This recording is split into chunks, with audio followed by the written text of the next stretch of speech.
Make this summer count with Harvard Summer School. With Harvard's free college programs, high school students gain confidence and insight into what college is all about, challenge themselves, and discover new friends. There are over 200 courses to choose from, including college credit courses, so it's the ideal way for students to learn something new, but most importantly, have fun. Visit info.summer.harvard.edu/Spotify to learn more. Baseball is a sport that brings out the best in people, but sometimes fans can behave really badly. In this episode, we reveal even more stories of some of the worst behaved baseball fans and the memorable actions they took. Today, on Rounders, a history of baseball in America.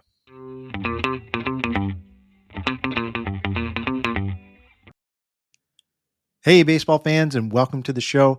I am continuing my series today on bad behavior by baseball fans. We released our first episode about this topic way back in February 2019. It's still one of the show's most popular episodes to date. So if you'd like to go back and hear that episode, just take a look in the show notes or the description for the link. Now, last time we looked at some pretty disgusting things that fans have done at baseball games in the past, but this time we're looking at some moments that are even worse. So buckle up and let's take a look at some of the worst fan moments ever in professional baseball.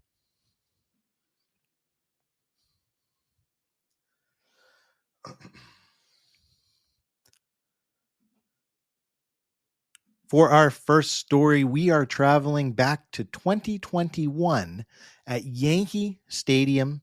The date is July 17. This was when a Yankee fan hit a Red Sox outfielder with a thrown baseball. It was the sixth inning of a game between the Sox and the Yankees. It was raining and New York was up to bat. All of a sudden, the attention shifted to Red Sox left fielder Alex Verdugo. He had been struck in the lower back by a baseball thrown from the stands. The ball came from somewhere up in the upper deck section of the outfield. Red Sox fans immediately began pointing out who the culprit might be, and security quickly showed up to escort the individual out of the park. Verdugo, who was not happy with the fan for throwing that baseball at him, kept pointing into the stands and yelling, "F you, dog," over and over again. He also inserted some other colorful names, which we can't repeat on this show. There were other Yankee fans that started egging Verdugo on for getting so upset about the incident, and this made him even more mad. Now, who ended up throwing the baseball at Verdugo? Well, it turned out to be a teenager who was quickly handed off to the cops and removed from the stadium. Now, at this time, by the time all this had finished occurring, the fans were riled up, Verdugo was riled up, and even including Red Sox manager Alex Cora was riled up and concerned about continuing the game. So he approached the umpires and had a very heated conversation about how they should call the game early because of the incident. It was already raining at that point during the game, so the umpires decided to decline Alex Cora's request because they wanted to get in as much of the game as possible before the rain got worse. So the game continued. Shortly after the game, the Yankees released a statement saying that the fan who had thrown the baseball at Verdugo had been banned for life. The announcement stated that, quote, "While the Yankees appreciate the spirit and passion of our fans in our various rivalries, especially with the Red Sox, reckless, disorderly, and dangerous behavior that puts the safety of the players, field staff, or fellow fans in jeopardy will not be tolerated," end quote. There was a separate statement that was also issued that said, quote, "The safety of everyone at Yankee Stadium, including guests in the stands and players on the field, will always be the top priority for the Yankees organization every time we open our doors," end quote. Now, the other 29 MLB teams also announced that they would adopt a similar approach if the same action were to happen again in their ballpark. So we had a step taken by all teams which really said we're not going to tolerate this kind of behavior. There's a direct interference in the game and also direct contact with the players on the field. Now, why did this teenager decide to throw the ball at Verdugo? I mean, it's simple enough to say he was a fan behaving badly, right? But in the coming days, some people came forward in the teenager's defense and said that he wasn't intending to hit Verdugo when he threw that ball onto the field. He was just throwing back a warm-up ball that Verdugo had tossed into the stands before the inning began, and Verdugo apparently was trying to throw that ball to a Red Sox fan. Ended up with a teenager who was also a Yankees fan. So he had this ball. He decided to throw it back onto the field for whatever reason. There were other fans that came out and said that everyone in the area was cheering for this Yankees fan to, quote, throw it back, throw it back, throw it back, which this teenager did, but he hit Verdugo in the process. On top of that, there was a fan who claimed to be sitting right near the teenager. He wrote an email to a local reporter to further explain the situation from his perspective about what occurred. So in this message, the individual stated that, quote, I was sitting right near that Yankee fan who threw the ball, and he didn't throw it at Verdugo purposely. I can tell you that as a fact. Verdugo tried to throw the ball to a Red Sox fan after middle innings warm-up, and he missed, and a Yankee fan caught it. He was excited to catch the ball and did not want to give it up until everybody started cheering, throw it back. You could clearly see he was torn, but finally buckled to the pressure by the Yankee fans saying, throw it back repeatedly at him. By this time, the game had resumed and he just threw it. I honestly don't think he meant to hit Verdugo. It was just bad luck, honestly. You could clearly see he felt horrible after he did it because he had a look of fear and sorrow after he did it. I don't condone acts of violence or trying to hurt someone purposely, but this poor guy is not getting a fair shake of what happened. Just wanted to let you know what really happened from a fan sitting right in front of him, not some fans showing video from behind home plate, end quote. Now, from my perspective too, if you watch the video, the fan does look incredibly nervous as security is coming to pick him up, obviously, because you think about the fallout that occurred once that ball hit Verdugo. There's more information that came out. And the the Yankees and the MLB decided to review some of this information. But in the end, they decided to uphold this lifetime suspension against the fan. So what's the moral of the story here? Probably don't throw baseballs back on the field. Keep them. If you don't want them, you can email them to me. I would be happy to take them. I'll make sure to, as I go through these, just as a note, I'll be posting links in the show notes and the descriptions. That way you can go and see some of the media that occurred for yourself if you want to see these things as they happened. We're doing more modern incidents in today's episode, so you certainly have the benefit of being able to see some highlight tape of this. So let's move on to our second incident. Since we went to Yankee Stadium to talk about something that happened between a Yankees fan and a Red Sox player, I think it's only fair that we go to Fenway Park and do an incident that involved Red Sox fans. So let's travel to May 1st, 2017 to good old Fenway Park. We had 34 Red Sox spectators kicked out of a game due to heckling and other incidents that we will discuss now. Let me set the table for you. There was a game between the Red Sox and the Orioles. Baltimore's center fielder, a gentleman by the name of Adam Jones, had a bag of peanuts thrown in his direction by fans while he was walking to the dugout at the end of an inning. This bag actually hit a police officer who was standing nearby, and he quickly radioed security for backup, and several fans were removed. Now, after the game, Jones stated that in addition to this bag of peanuts being thrown at him, that he had been taunted several times throughout the game with racial slurs by fans. Red Sox president Sam Kennedy was asked about this, and he did confirm that 34 fans had been removed from the stadium during that game that evening, and 20 of those ejections were related to alcohol-related incidents. So it is unclear about how many of those that were ejected from the park took part in targeting Adam Jones. But after the Red Sox did some further review, many of those suspensions were upheld, and one fan was given a lifetime stadium ban. Now, once this information came out, Adam Jones was not happy with the punishment, the steps that the Red Sox took.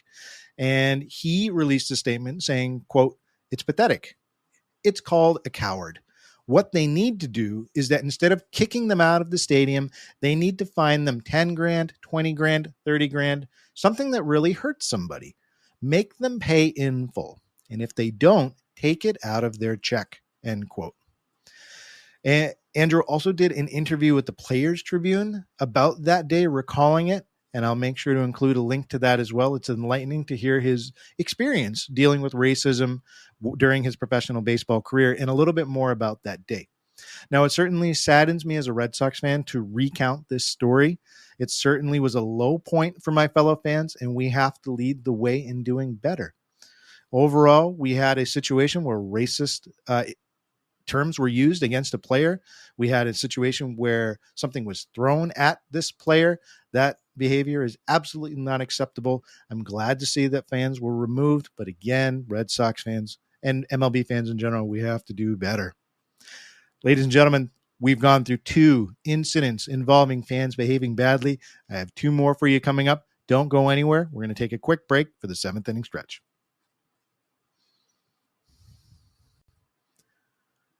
Welcome back, folks. Let's continue our profiles into fans behaving badly.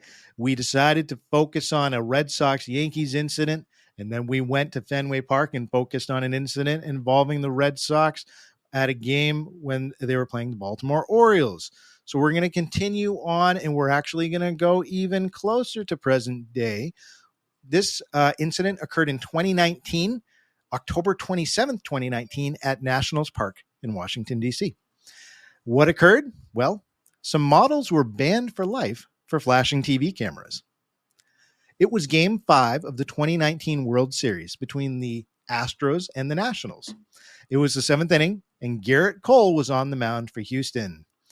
As Cole wound up to deliver a pitch, 2 fans sitting behind the plate stood up and lifted their shirts, flashing Cole, the cameras, and surrounding fans. One fan also sitting further back decided to join these 2 female fans, but it was done off camera, so it wasn't visible to the public. Because this happened, security was immediately called and they escorted the 2 women out of the stadium, and it was later stated that both received a lifetime ban. The game resumed shortly after the fans were removed, and Cole ended up walking the batter, who was Ryan Zimmerman. He might have still been a little distracted from the incident, but the Astros did hold on to win that game, and they did take a 3-2 series lead. So let's go back and ask the question, who were these 2 flashers? Why did they do it? We do have some clues. It turns out that both of the women involved were social media influencers, and they were working for a magazine called The Shag Mag, which bills itself as a millennial version of Playboy. So after the lifetime ban was issued, both ladies posted about the stunt on their social media accounts, of course. And they said it wasn't about personal marketing. They didn't do it in the, just in the randomness of the moment, but they did it because they wanted to raise breast cancer awareness. They both went on to post that there was an unfair double standard that exists, that men can take off their shirts at stadiums, but women can't. I do have a link to share for the video. We're not going to talk about it further here, but you can see that also in the links if you so choose. So another incident of fans being kicked out of the stadium due to inappropriate behavior in this case. And we're going to end today's episode with a more humorous, I guess you could say, situation where we had an individual banned from the park. You could call him a fan. You could call him a player. There's a little bit of a mix of both. But this incident happened at Dodger Stadium in July of this past year, 2022, at the All-Star Game festivities. We had TV star Bryan Cranston ejected after a confrontation with an umpire. So, Major League Baseball has really had celebrity All-Star games and really tried to expand the events that happened during All-Star weekend to make it more engaging for people of all ages. And this season, there were a lot of celebrities that showed up to play in the Celebrity All-Star Game. Some names who participated included Some MLB fan favorites like CC Sabathia, Hunter Pence was there. Dodger legend Shawn Green was also there because the event was held at Dodger Stadium. You also had media stars take place. Recording artist Bad Bunny was there. Movie star J.K. Simmons participated.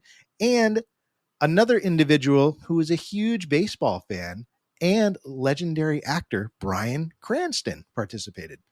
Now, for those of you who are unfamiliar with Cranston, he's best known for playing the father in the TV show Malcolm in the Middle, and he also played the legendary drug kingpin Walter White on the show Breaking Bad, one of my favorite shows of all time. Cranston is known as a huge baseball fan, and he's also a big Dodgers fan.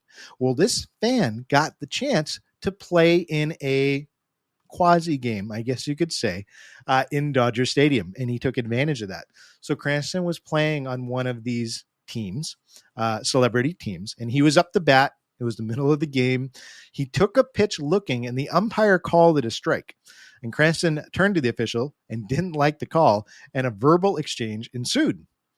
After about a minute, Cranston decided to scale up the incident by kicking dirt on the umpire's shoes. And as the exchange continued, Cranston decided to run out of the batter's box. He disappeared into the dugout, and he returned with a bucket of Big League Chew bubblegum, took the cover off, and hurled the contents at the umpire. And by that time, I guess the umpire had had enough, and he decided to officially eject Bryan Cranston from the game. So this fan that got the chance to take the field didn't even make it through the whole game. There were some more choice phrases as Cranston was escorted from the field, such as, "You're stealing the game from us." And his team ended up losing because of these actions, I think. They lost 15-13. Now, this event was just for fun. I just wanted to throw in at the end because we did have a fan get a chance to take the field. And then, a little bit of a lighter side example that we could give. Cranston had a tough day that day. He also was hit in the right shoulder by a line drive, which was hit by Grammy Award winner Anthony Ramos during batting practice before the game even started. So he even played with an injury. You've got to give him a little credit there. So Bryan Cranston rounds out 4 examples of fans behaving badly, a little bit more modern day slant we decided to take today. But there are some things that happened in recent years that brings us to the question, what do you do about fans behaving badly? Because there really is no doubt that poor fan behavior is on the rise. It happens with more frequency than it did even 10 years ago. So we have kind of a bad mix here. We have a mix of alcohol always at the games, but then we also have this always filming society that brings every moment to us. We all have video recorders right in our pockets, and we all are getting more and more used to being in front of a camera. And so I think we lose our inhibitions a little bit more and decide to do things like this, especially the more bold amongst us who want to have a moment of infamy. So the MLB has responded to most of these more recent incidents by issuing lifetime bans. But is that enough, or is that even realistic to enforce? I mean, when you're attending a baseball game, ID is not required for entry, just a ticket. So if you're a fan, you decide to grow out your facial hair, maybe wear a hat, put on sunglasses, unless the attendants directly know what you look like, there's no chance that you're going to get caught. So what's the teeth behind something like a lifetime ban? Well, look, we have different states, we have different teams. They all have varying policies. But typically, a violator that faces a stadium ban, before they exit the stadium, they do have to sign paperwork before leaving the building, and they have to agree that they are not going to return to the premise. And in addition to that, if you were to buy a ticket in the future and go to the ballpark or try to attend while the ban's in place, you would be subject to arrest for criminal processing. So there is a little bit of consequence that could happen if you got caught. But what are the chances of getting caught? Well, look, technology is growing in stadiums, the usage of technology in different ways, and that also includes enhanced security procedures. So some teams are looking to that option to help enforce these lifetime bans. There was a great article written by Michael Rosenberg in 2021 for Sports Illustrated that talks about how Madison Square Garden has started to use facial recognition technology for their NBA and NHL games. And they partnered with a company who makes a software called TrueFace. Now, TrueFace, how it works is through cameras installed in admission lines, TrueFace can identify fans coming into the stadium using this camera recognition software. And all teams have to do is upload a list of banned fan face shots, headshots, and the software monitors the crowds entering the facilities. So we see this working. Madison Square Garden does have a list of fans that have been issued lifetime bans, and so those faces are uploaded. So if anybody does try to enter the stadium, this would catch them for doing that. So if it works at Madison Square Garden, which they used it last year, and yes, they are piloting the software again this year, it would not be a stretch to think that all stadiums and sports venues could adopt a similar approach. But that brings up another question: privacy concerns. Think about it. Most fans who are attending games aren't banned. So are we seeing an example of overreach here on the side of the teams? Well, the CEO of TrueFace, who developed this technology and has partnered with Madison Square Garden, says, don't worry, it's okay. The CEO stated in an interview that, quote, it's important here to note that, let's say that I was not on a banned list and I was walking through admissions. I'm just a regular ticketed customer. The software would not be storing any information on me at all. TrueFace would never come to the table with a database of people that the stadium could. End quote. Personally, I've heard this before from larger companies than TrueFace. Mark Zuckerberg and Facebook come to mind. It just feels to me like there has to be a better way. And I'm all for technology, honestly.